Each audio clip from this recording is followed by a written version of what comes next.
I know that you heard everything about Instapot and you have one or you went and bought one and suddenly you have the box and you don't know what to do with it. Fear no more. I got you. And you know what? It also happened to me. The first Instapot that I got was a gift from a friend. The minute it arrived, I saw the box and I was like, no, I don't know what to do with it. But then I slowly started studying and creating some recipes and I fell in love with it. So let's break it up. This is the Instapot Duo multi-use pressure cooker and it's 7-in-1. It is a pressure cooker, it is a steamer, it is a rice cooker, it is a slow cooker, food warmer, sauté pan, and yogurt maker. Let's get to know our Instapot. This is the pot. This is a control panel where all the functions are. This is the inner pot and it's stainless steel. And it has some lines here that will let you know up to where you can fill the inner pot. And this goes inside.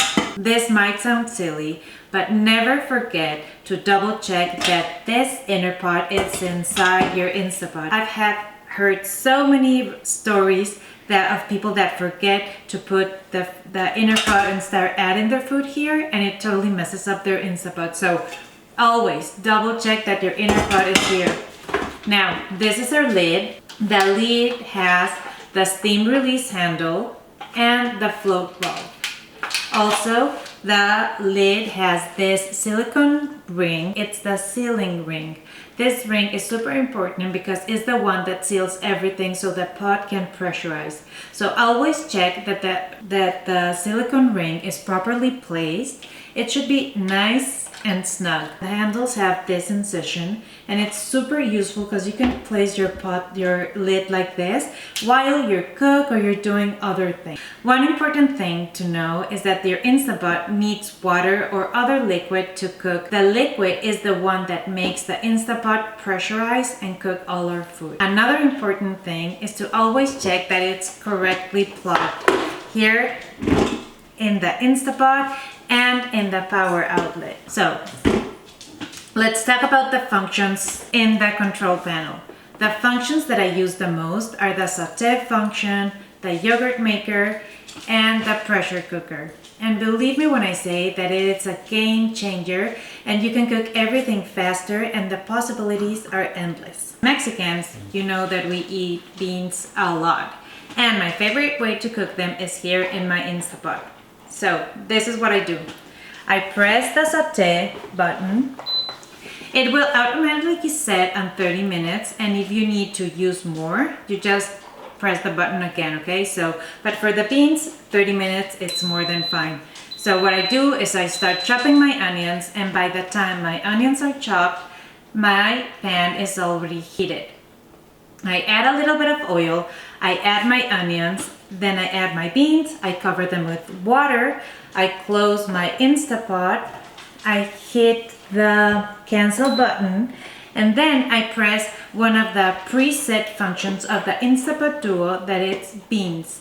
I just press beans and in 30 minutes or less I'll have perfectly cooked beans. So the same method applies for all of Latin recipes. For example, if you have a recipe that calls for sofrito, what you can do is you can saute your sofrito, seal your protein, add the rest of the ingredients, close your Instant Pot and set it and forget it. And in no time, you'll have the perfectly cooked meal. Other recipes that I use my Instant Pot for are soups, caldos, pozole, any other recipe that calls for a caldillo. I can cook my caldillo first and then finish it as a soup or as a sauce or whatever.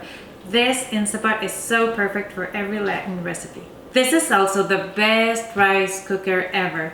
You can cook rice or other grains, and if you want to get fancier, you can make risotto. This Instapot cooker, it's also perfect for pasta. You won't believe it, but I make the best mac and cheese pasta ever. I really love my Instapot because it's perfect for those crazy days that you know you won't have time to cook. So you just put all the ingredients inside, you program the Instapot depending on the settings the recipe calls, and then you can set it and forget it, and the minute that you return home, your food will be ready. You will have the most delicious, perfectly cooked meal, because this has a keep warm setting, so all of your food will keep warm until you arrive. I also use the yogurt function a lot, not exactly for making yogurt, but when I make pan dulce or when I make pizzas or when I make cinnamon rolls, the yogurt function makes our dough rise perfectly. So this is how I use it. I keep the lid off. I place my dough inside, I cover it with a kitchen towel, and then I press that yogurt setting, and the yogurt setting creates this warm environment perfectly to rise dough. The steam function is also a dream, especially for those big Sunday barbecue family days. When all of the family arrives, I just put all my corn in there and I hit the steam button, and in 1 minute or less, I will have perfectly cooked corn on the cob for all of my guests. All of the stories that our grandmas told us about pressure cookers exploding and making a mess in their kitchens, fear no more, because Instapot has tons of safety features that will always keep you safe. I've used my Instapot for so many years, and I've cooked so many recipes and made so many meals that I can't wait for you to get your Instapot out of the box, out of the pantry, and start cooking delicious, healthy family meals.